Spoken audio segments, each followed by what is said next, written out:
A las personas que no creen, yo les diría que busquen a Dios.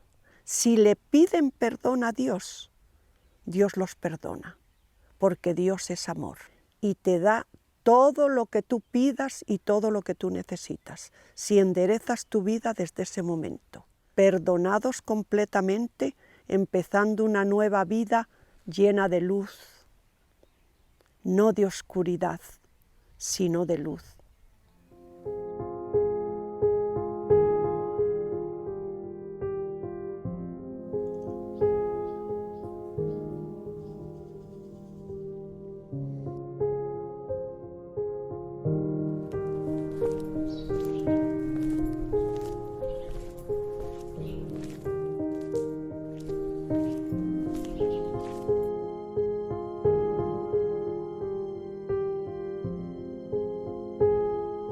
Bueno, yo vine al mundo en esta casa y aquí pasé los primeros años de mi vida. Aquí venía mucha gente a comprar la leche y a comprar carne porque esto era una carnicería que tenía mi abuelo, que en paz descanse. Y mi abuela siempre acostumbraba a tenerme en su falda y a taparme con mantas porque no querían que se enterara la gente que había nacido. Y ahí me tuvieron 3, 4 años hasta que pasó por aquí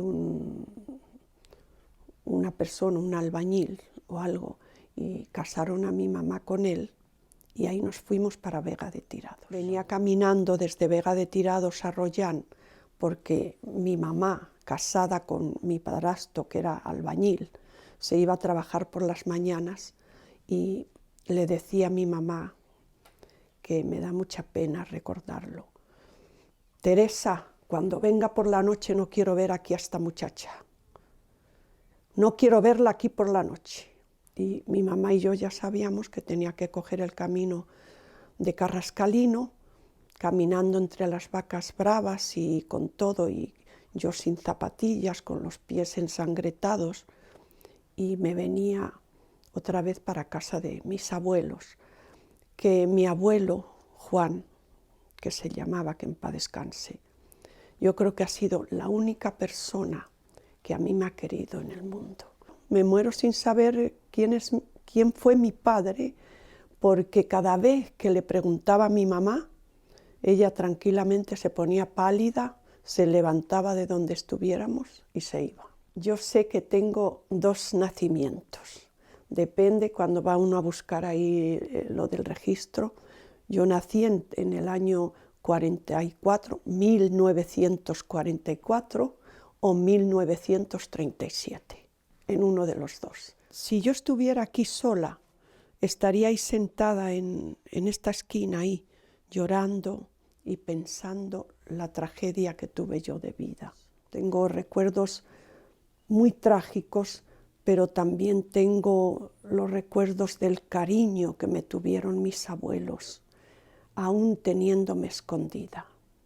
Hubo un tiempo en que hablaban de mandarme a las adoratrices, pero mi tío Gabriel, que yo lo llamaba mi hermano, porque yo nací como hija de mis abuelos, y mi tío Gabriel se opuso totalmente, y como era el único hijo que había varón, porque el resto eran mujeres, pues él dijo que si llevaban a la niña, que me llamaban a las adoratrices, se iba de casa.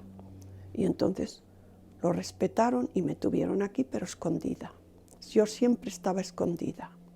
Y en el 91, cuando me encontré con nuestro Señor Jesucristo, pues ya se me quitó todo el malestar de mi pasado y también el de andar en busca de mi Padre. En la iglesia que estás te quedarás y a mi Padre adorarás. Y ahí empecé a adorar y dije, Padre, Padre, a gritos sola allí. Digo, si yo andaba en busca de un Padre y eres tú, gracias, gracias, en el Escambrón en Puerto Rico.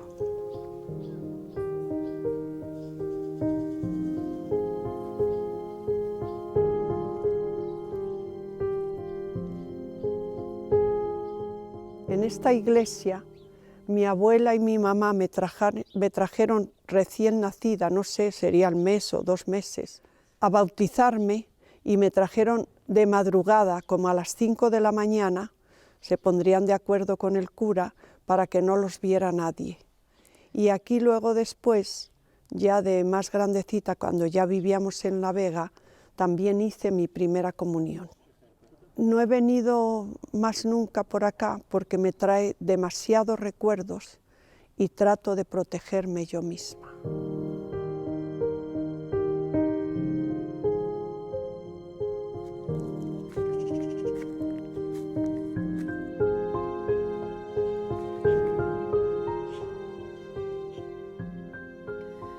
Bueno, aquí vivíamos en el pueblo, en una casa que hay por allí arriba, que era una casa de adobes. Ahí fueron los primeros años de mi vida después de venir de Rollán, que tendría 3, 4 años. Y nos vinimos a Vega de Tirados y nos metió mi padrastro, que en paz descanse, a vivir en esa casa de adobes. Y mi padrastro se dedicaba a la construcción, era albañil, y ahí pues empezó a tener hijos mi mamá. Empezó a nacer allí el primero, luego después nos cambiamos a otra casa que ya tenía, sí, seguía teniendo un cuarto más grande, y ahí nacieron el resto de los 7, 8 hermanos. Me fui a Salamanca y me metieron a trabajar en una cafetería. Ahí yo empecé a despertarme de que todos los hombres me miraban, todos los hombres decían que era muy guapa, todos los hombres me daban las propinas y querían metérmelas aquí en el escote. Y yo pues de propinas ganaba mucho dinero, era la favorita porque trabajaba mucho, a mí siempre me gustó mucho trabajar. Y de la cafetería California, no sé cómo fue que me dijeron que si me quería ir para Madrid a la sucursal de la cafetería California. Y yo le dije que sí. Decidí irme en el tren con una cajita de zapatos, con 3 braguitas metidas y nada más. Yo estaba muy contenta en la cafetería California porque al lado, a la derecha, había en la calle, según se salía de la cafetería a mano derecha, un nightclub que se llamaba Morocco. Iban a comer a la cafetería todos los artistas y todos los bailarines de Morocco. Y me decían, ¿pero qué te haces aquí? Maritere, vente con nosotros a Morocco, ven a bailar a Morocco. Pero yo creo que al mes yo ya era la vedette. No me pregunten por qué. Yo era la vedette y allí iban todos los futbolistas. De Morocco yo me cambié para el Micheleta, que estaba en la Castellana. Y el Micheleta era ya solista, ya no era ni la vedette de eso. Ya me pusieron de solista y estudiaba canto en la Plaza España, que también lo estudiaba Miguel Bosé. Y de ahí pues ya me caían como moscas los representantes de espectáculos para llevarme a América. En México trabajaba mucho en televisión con Cantinflas, y en la casa de Cantinflas, en una fiesta, conocí a un representante muy importante de la Chacha Gabor, que era Nicolai, que en paz descanse, que ahí me empezó a montar espectáculos y todo, y de ahí fui al Sombrero de Panamá. Y en Panamá eso fue un éxito total, yo creo que todavía. Y ahí terminé de hacerme, pues, rica, si se puede decir, pues, millonaria. Y ya siempre he tenido, desde chiquita, estrategia y lógica. Siempre hacía un negocio con el dueño. Por ejemplo, si en el teatro en Chile me decían, mira, ¿por qué siempre andas muy tapada y todo? ¿Por qué no te bajas el tirante? Y todo, digo, eso es un montón más. Cuando estaba en el Sombrero en Panamá, yo era la estrella del sombrero. Yo iba y me quedaba un mes con un éxito total. Ya era la artista, la que cerraba shows, allí iba Marco Antonio Muñiz, la Olga Guilló, Rocío Dúrcal. Entonces conocía a un periodista muy famoso que se llamaba Moisés, que lo llamaban Monchi, que era hermano del general Torrijos. Y Monchi era loco conmigo, iba todas las noches al sombrero a fotografiarme. Yo le decía, pues, bueno, es que todas las noches. Y decía, sí, sí, sí. Y me presentó a Omar Torrijos una noche que también iba por allí al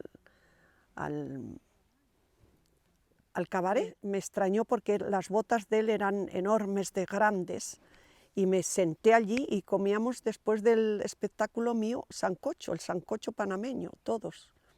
Y ya teníamos mucha amistad y yo le decía, bueno, tú que me hablas tanto de política y de los presidentes y de todo esto, ¿tú quieres ser presidente de Panamá? Dice, ¿qué más quisiera yo? ¿Y por qué tú quieres ser presidente de Panamá? Porque en aquella época yo ya sabía mucho de negocios, de política y de todo. Entonces una noche le pregunté a Omar Torrijos, Omar, ¿por qué quieres ser presidente de Panamá? ¿Qué es lo que tú quieres hacer en Panamá que no hayan hecho los otros? Y siempre me decía lo mismo, sacar a los gringos del canal. Maite, que a mí ya me habían puesto Maite, sacar a los gringos del canal. Digo, bueno, pues yo te voy a dar un día de estos una estrategia de lógica para que tú saques al presidente y seas tú el presidente. Es estrategia y lógica. Digo, tú vas, compras un esparadrapo, un rollo de esparadrapo ancho y se lo pones en la boca a los presidentes y a los 4 que hay allí en la oficina. Entras, tú como militar, con tus ayudantes y le pones el esparadrapo. Y atrás le pones uno para atar las manos. Sin hacerle daño a nadie, elegantemente, tienes un coche esperando, allí se dicen carros, un carro esperando, y los metes en el carro. Y un avión en el aeropuerto y los mandas para Miami. Das un golpe de estado en Panamá.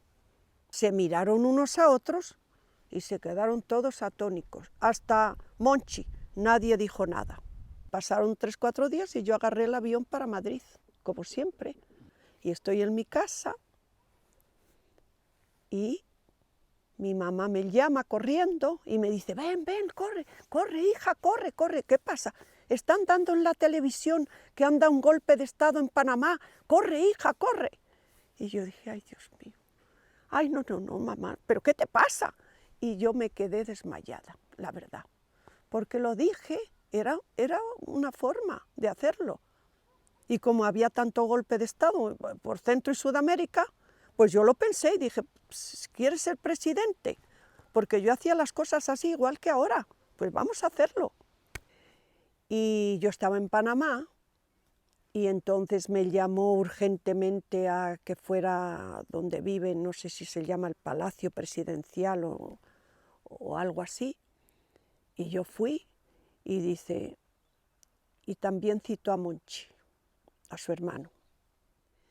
Y ahí nos dijo Omar que teníamos que irnos para Contadora porque venía el Shah del Irán con Farhad Diba y con sus ayudantes y que el mundo creía que el Shah del Irán era el Shah del Irán, pero que el Shah estaba en un hospital militar en Estados Unidos y que lo que había en la isla Contadora era un doble y que teníamos que ir Monchi y yo a hacerle compañía a Farhad Diba y también pues a cuidarla por si había algún problema, aunque él ya tenía un montón de gente, tenía como a 10 o 20 personas allí con ella. Y estuvimos, pues yo te diría que cerca de 2 meses en la isla Contadora. Me trasladé para Estados Unidos, fui a Miami me compré un apartamento en Miami y de ahí me fui, me trasladé a Puerto Rico y me gustó Puerto Rico. Y me salí bastante del espectáculo y puse tiendas de moda. En el 91, o sea, en el 90 empecé a sentirme mal del cuerpo y no me sentía bien y me hicieron los análisis y tenía cáncer. Y me llevaron para la clínica Mayo, en Rochester, los hermanos Mayo. Decidieron los médicos, que me pusieron 5 médicos, que había que cortarme los 2 senos. Y el 5 de febrero, era mi operación, el 5 de febrero del 91.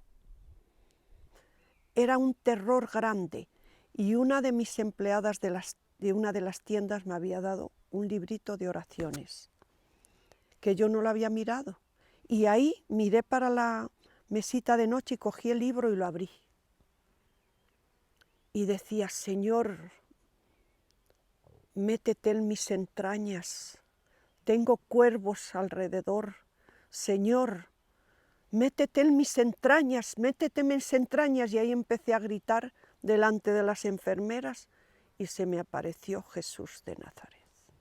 Sabía que era Jesús porque lo había visto en distintas estampas y distintos libros, pero nunca había visto el rostro de Jesús como el que yo vi, con una bondad y una eternidad que yo los miré y me quedé metida ahí para la eternidad.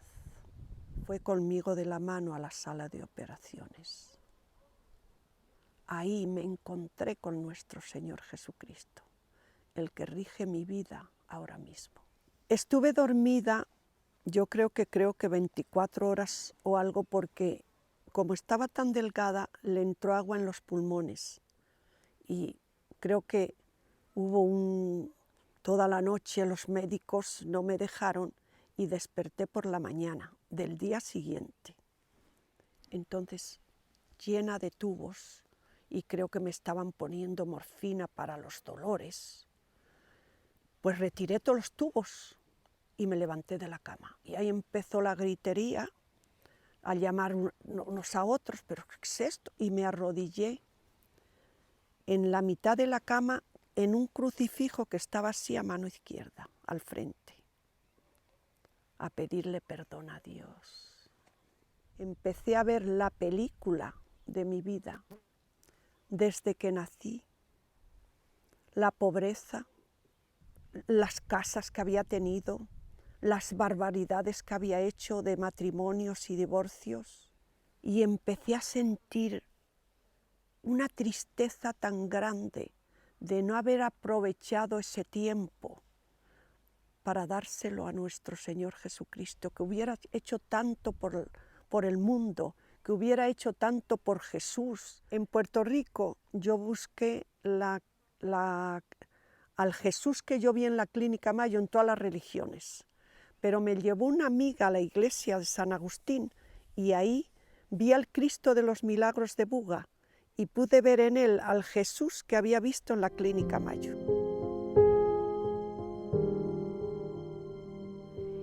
Y desde el 91 me lleva hablando para hacer el libro de lo que está pasando en el mundo, me lleva diciendo de los políticos, me lleva diciendo de lo espiritual, me lleva diciendo de la hambruna, me lleva diciendo del calentamiento global, y no me decidí a escribir el libro hasta que entró el Papa Francisco. Cuando eligieron al Papa Francisco y vi que decía las mismas cosas que yo pensaba y que yo digo, ahí empecé a pensar en escribir Apocalipsis 20:21.